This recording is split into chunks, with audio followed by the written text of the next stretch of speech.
हाँ, मेरा सिमिलरिटी का पहला वीडियो इसके पहले आया है। उसमें मैंने properties of ratios of areas of two triangles कैसी होती है, उसकी उसके क्या काम है, उसके ऊपर एग्जांपल्स कल वो उस वीडियो में मैंने एक्सप्लेन करके दिया। आज हम पढ़ेंगे बीपीटी। बीपीटी उसी का आधार लेके हमको बीपीटी प्रूव करना है।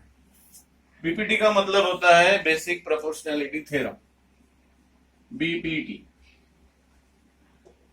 Basic proportionality theorem. इसी को थेल्स थ्योरम भी कहते हैं, इसी को थेल्स थ्योरम भी कहते हैं।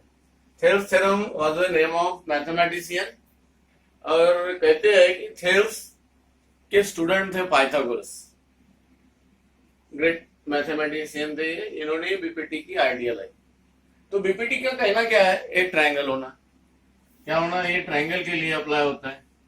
ट्रायंगल होना, मान लेते हैं ट्रायंगल एबीसी लिया हमने। ABC is the name of triangle.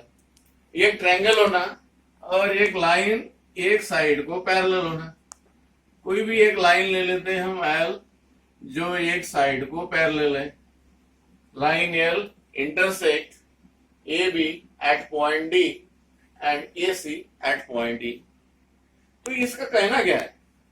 BPT कहता क्या है? A line parallel to a side of a triangle,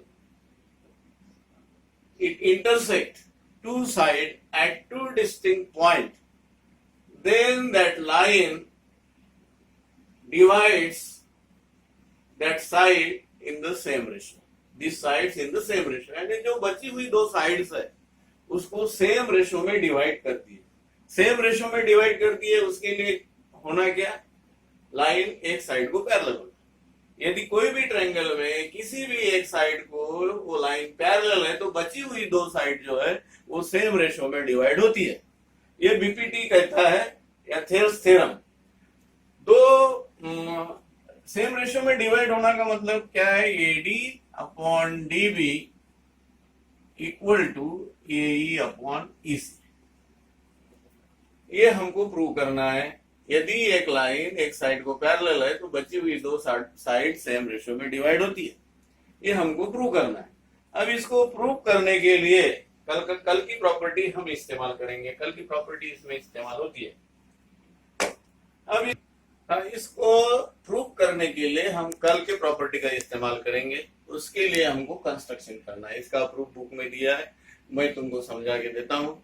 वो बुक से पढ़ोगे समझ में आ जाएगा। कैसा आता है वो यहाँ बताता हूँ। कंस्ट्रक्शन में क्या करेंगे? हम बी को जोड़ देंगे। Draw segment B and draw segment C D. ये कंस्ट्रक्शन है हमारा। गिवन क्या दिया है? Triangle ABC, line L parallel to BC and line L intersect A B at point D, line L intersect A C at point D. ये हमारा given है। To prove क्या करना है? A D upon D B equal to A E upon E C. ये prove करना है। इसके लिए कंस्ट्रक्शन है छोटा सा। क्या करेंगे? हम सी डी और बी को जोड़ देंगे। अब दो ट्रायंगल लेता हूं मैं। क्या? In triangle A D and in triangle B D. ये दो ट्रायंगल लिए मैंने। अब ये जो दो ट्रायंगल है, देखो एडी, इसका बेस क्या है? एडी। और दूसरा ट्रायंगल है बीडी, इसका बेस है बीडी। एक वर्टेक्स कॉमन है। इसके पहले की वीडियो में मैंने बोला है क्या? यदि दो ट्रायंगल का बेस यदि कोलिनियर है, means the base lies on the same line and one vertex is common, then their heights are equal. तो ये दोनों ट्रायंगल कैसे हैं? इक्वल हाइट्स के हैं। इक्वल हाइट्स के इसलिए triangle ADE and triangle BDE having common vertex and base lies on the same line, therefore their heights are equal. और हाइट्स यदि इक्वल है, then ratio of their areas equal to ratio of their corresponding bases. हमने इसके पहले की video में पढ़ा है, वही यहाँ इस्तेमाल होगा। क्या करेंगे? In triangle area of triangle ADE upon area of triangle BDE equal to AD upon DB। क्यों? Triangles of equal height. कैसे ट्रायंगल है ये? ट्रायंगल्स ऑफ इक्वल हाइट के ट्रायंगल है। इसको हम बोल देते, इसका नाम दे देते हम 1। This is our equation 1। वैसा ही अब क्या करते हैं, दूसरा ट्रायंगल, एक ट्रायंगल तो AD ही लेते हैं, यहाँ जैसा लिया है वही लेंगे। In triangle AD, second triangle CD, in triangle AD and triangle CD। अब ये दो ट्रायंगल देखो जिसमें ये D पॉइंट कॉमन है, D point, vertex D is common and there base is on the same line. एक का बेस यही है यहाँ पे और एक का बेस C है, और दोनों ट्रायंगल कैसे हैं? इक्वल हाइट्स के। देयरफॉर वही यही प्रॉपर्टी लगेगी, कौन सी? इक्वल हाइट वाले ट्रायंगल के एरिया का रेशो बेस के रेशो के बराबर होता है। वही इस्तेमाल करेंगे जैसा हमने पहले में किया है। Area of triangle AD upon area of triangle CD equal to AE upon EC। Same reason है। कौन सा reason? Triangles of equal height. इसको क्या बोलेंगे हम? इसको बोलेंगे हम 2। अब एक बात ध्यान में रखना है, क्या? ये दोनों ट्रायंगल, नीचे वाले ट्रायंगल देखो, नीचे वाले यानी इसके डिनोमिनेटर में, पहली केस में डिनोमिनेटर में कौन सा ट्रायंगल है? BD।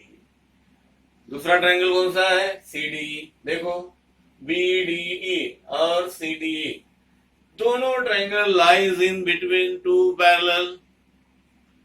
दो पैरेलल लाइंस के बीच में है, दो पैरेलल लाइंस के बीच में है और दोनों का बेस सेम है D। दोनों का बेस सेम है। यदि कोई भी दो ट्रायंगल दो पैरेलल लाइन के बीच में हो और उनका बेस कॉमन हो तो उनका एरिया सेम रहता है। क्या बोला मैंने? समझ में आएगा? क्या है ये? देखो BD एंड CD दो पैरेलल लाइन के बीच में है, means their heights are equal. दोनों की हाइट इक्वल है, बेस इक्वल है, तो दोनों का एरिया क्या रहेगा? सेम रहेगा। तो मैं क्या लिखूं? ये लिखना पड़ेगा तुमको। जब भी ये थ्योरम प्रूव करने को आएगा, 3 मार्क का आता है ये, तो तुमको लिखना पड़ेगा कि एरिया सेम क्यों है। क्या लिखोगे?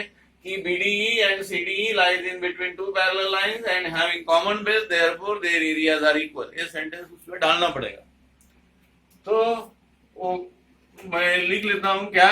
ए therefore area of triangle BDE equal to area of triangle CDE। BDE के बराबर क्या हो जाएगा? CDE। इसको नाम दे देते हैं हम 3। नहीं भी दिया तो भी चलेगा, नाम की जरूरत नहीं है। फिर अब क्या लिख सकते हैं हम? देयरफॉर पहले और दूसरे से क्या लिख सकते हैं? Therefore area of triangle ADE upon area of triangle BDE, क्योंकि BDE और CD क्या है? सेम है। Therefore area of triangle ADE upon area of triangle BDE equal to area of triangle ADE upon area of triangle CDE। Area of triangle CDE, क्योंकि BDE और CD क्या है? Same है, तो इसके बराबर ही हो जाएगा। अब जब दोनों इक्वल हो गए तो इसके बराबर कौन है? AD अपॉन DB, और इसके बराबर कौन है? AE upon EC। Therefore, by using these three, AD upon DB equal to AE upon EC, इस प्रकार हम PPT को प्रूव कर सकते हैं। ये तीनों का इस्तेमाल करके हमको मिला AD upon DB equal to AE upon EC, hence proved.